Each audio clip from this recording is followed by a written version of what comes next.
এবারের ঈদযাত্রায় ভোগান্তির কারণ হতে পারে ঢাকা-টাঙ্গাইল যমুনা সেতু মহাসড়ক। এ মহাসড়কের এলেঙ্গা থেকে যমুনা সেতুর পূর্ব পার পর্যন্ত 4 লেনের কাজ মাত্র 50% শেষ হয়েছে। এতে যানজটের শঙ্কা রয়েছে। তবে ঈদে ঘরমুখো মানুষের নির্বিঘ্ন যাতায়াতে টাঙ্গাইল জেলা পুলিশ নানা প্রস্তুতি নিয়েছে। এম এ রাজ্জাকের তথ্য, ছবিতে রিপোর্ট। সাসেক 2 প্রকল্পের আওতায় টাঙ্গাইলের এলেঙ্গা থেকে যমুনা সেতু পর্যন্ত ফেজ 5 অংশে প্রায় 5 বছর ধরে কাজ চলছে। শেষ হয়েছে মাত্র 50%। বেশিরভাগ অংশে মূল সড়কের কাজ শেষ করতে পারেনি ঠিকাদারি প্রতিষ্ঠান। ফলে ঈদে যানজটের শঙ্কা রয়েছে। ঈদের তো ধরেন আপনার 10 গুণ বেশি গাড়ির প্রেসার পড়ে, তো ওই সময় গাড়িগুলো আসলে ধরেন কাভার করতে পারবে না। এই ইজি বাইকগুলো রাস্তায় যানজট যে সৃষ্টি করে, এই প্রশাসন যদি নজরদারি করে তাহলে আমার মনে হয় যে এই যানজট কমবে। পুলিশ ভাইয়েরা যদি আর সেতু বিভাগ যদি কাজ করে, আমার মনে হয় না যে এবার ঈদের মধ্যে এখানে যানজট হবে। চালকরা জানিয়েছেন, এলেঙ্গা থেকে যমুনা সেতু পর্যন্ত যেতে এখনো সমস্যা হচ্ছে। ঈদের আগে তো আর এটা সম্ভব না কাজ করা, তার জন্য আমাদের একটু হলো জাম পোহাইতে হবো।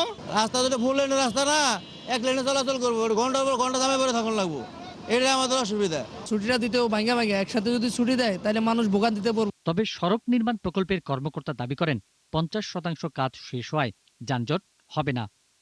এলেঙ্গাতে আমাদের ফ্লাইওভারের কাজ চলতেছে, সেখানে আমাদের হলো যে রাস্তার কাজটা আমরা হোয়াইটেনিং করে দিয়েছি, যাতে হলো ঈদের সময় যেন কোনো ধরনের কোনো জ্যাম না হয়। এবং আশা করতেছি যে এবার ঘরমুখী উত্তরবঙ্গগামী ঘরমুখী লোক ঈদে ভালোভাবে যেতে পারবে। যমুনা সেতু কর্তৃপক্ষ জানিয়েছে, ঈদ যাত্রায় সেতু দিয়ে যাতে যানবাহন নির্বিঘ্নে চলাচল করতে পারে তার সব ব্যবস্থা করা হয়েছে। এইবার ঈদ যাত্রার জন্য আমরা কর্ণফুলী টানেল থেকে একটা এক্সট্রা অতিরিক্ত রেকার নিয়ে আসতেছি, যাতে আমরা দ্রুত সেতুর উপরে কোনো যানজট যদি দুর্ঘটনা কবলিত হয় দ্রুত পারাপার করতে রেস্কিউ করতে পারি। পুলিশ জানিয়েছে, মহাসড়কে ফিটনেসবিহীন যানবাহন চলাচল করতে দেওয়া হবে না। ঈদে 65 কিলোমিটার মহাসড়কে অন্তত 1000 পুলিশ দায়িত্ব পালন করবে। প্রায় 1000 পুলিশ সদস্য মোতায়েন থাকবে। এটা 3 শিফটের ডিউটি করবে। এখানে আপনার কনস্টেবল থেকে পুলিশ সুপার পর্যন্ত ডিউটি করবে এই জায়গায়। এবারের ঈদ যাত্রায় উত্তরের পথে সড়কে ভোগান্তিহীন এক যাত্রার ব্যবস্থা গ্রহণে কর্তৃপক্ষের প্রতি আহ্বান এ পথের যাত্রী ও চালকদের। পিন্টু হাজং, 71। এ বিষয়ে বিস্তারিত জানাতে টাঙ্গাইল থেকে যুক্ত হচ্ছেন সহকর্মী এম এ রাজ্জাক।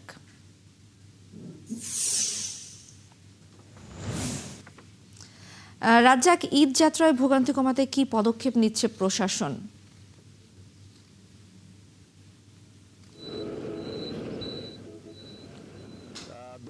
জানেন যে ঢাকা টাঙ্গাইল যমুনা সেতু যে মহাসড়ক রয়েছে এটি কিন্তু ফুল লেনের কাজ চন্ডা থেকে এলাঙ্গা পর্যন্ত শেষ হয়েছে। তবে এলাঙ্গা থেকে যমুনা সেতুর পূর্ব পার পর্যন্ত অন্তত 13.5 কিলোমিটারের সড়ক জুড়ে আপনি দেখতে পাচ্ছেন, এটি কিন্তু এলাঙ্গাতে যে লিঙ্ক রুট রয়েছে সেই এলাঙ্গা লিঙ্ক রুটে এই 13.5 কিলোমিটার সড়কের নির্মাণ কাজ কিন্তু 50% শেষ হয়েছে, এখনো চলছে নির্মাণ কাজ।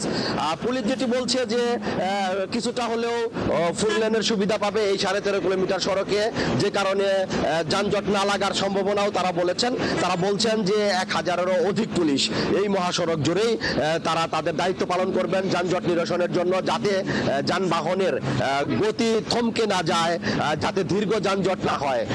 তবে একটি বিষয় তারা আরো ভালো করে বলেছেন, যেটি হচ্ছে যে যদি যমুনা সেতু দিয়ে যান চলাচল বন্ধ না থাকে তাহলে এই মহাসড়কে এই বছর পূর্বের ন্যায় যে দীর্ঘ যানজট থাকে সেটি কিন্তু থাকবে না, এমনটাই বলেছেন এই মহাসড়ক ধরে যারা কাজ করেন আইন শৃঙ্খলা রক্ষাকারী বাহিনীর লোকজন।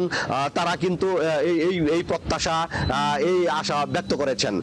এই কারণে আমি বলতে চাই যে দুল্লা এই মহাসড়কের যানজটের যে দৃশ্য সেটি কিন্তু অতীত যেটা বলে সেটি কিন্তু একেবারেই মুহূর্তের মধ্যে এই মহাসড়কে যানজটের সৃষ্টি হয়।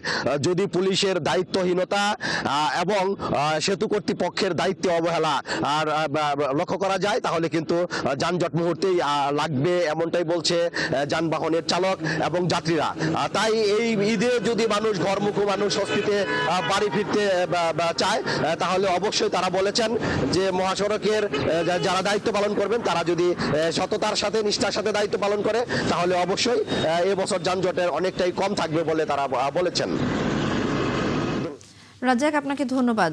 দর্শক, ঢাকা টাঙ্গাইল যমুনা সেতুর মহাসড়কের ঈদ যাত্রার ভোগান্তির খবর জানাচ্ছিলেন সহকর্মী এম এ রাজ্জাক।